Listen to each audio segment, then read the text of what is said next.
Hi guys, welcome back to yet another video. And in today's video, I want to talk about one of the biggest mistakes I see many people make in addiction recovery, and that is that they are trying to avoid relapses. Now, that's not possible. That's not how the nervous system works, right?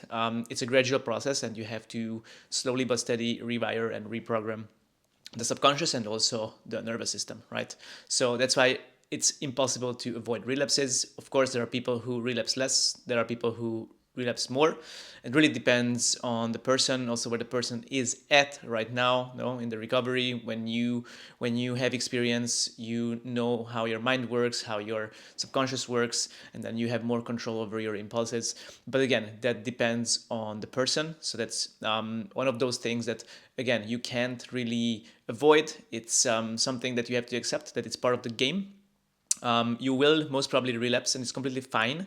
And the mistake is that when you try to avoid it, right, then you're living in fear. Now, when you're living in fear, your nervous system is also on autopilot. Your mind is hyper focused on this relapse, no, the fear of the avoidance.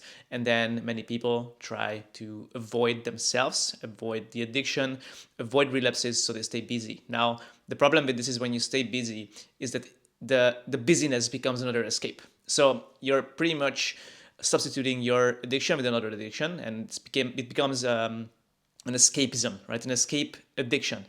Now, addiction is an escape. It's not that, but you also have to be aware of the fact that you're just escaping your addiction, right?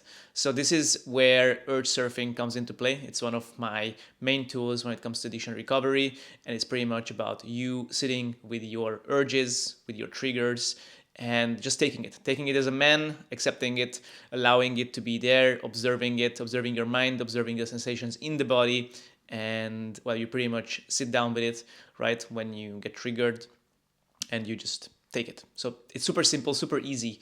And many people would say, "Oh, Flo, this is your recommendation." And I'm like, yes, this is what I recommend you to do, because this also teaches your nervous system to chill, right, when you're triggered.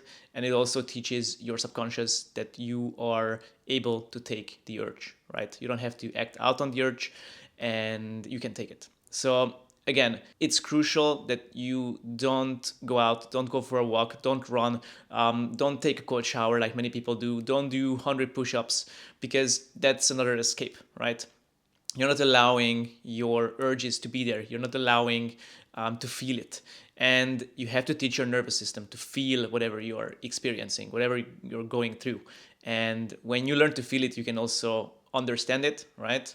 You can reflect on it, and you become more self-aware, and then you will have more control over your mind and also your impulses. So stop escaping yourself, face your addiction, and the more you can do that, the faster and easier your recovery will be. If you're interested in more addiction recovery advice, feel free to check out my other videos. Also follow and subscribe, and check out the links in the description. See you in the next one.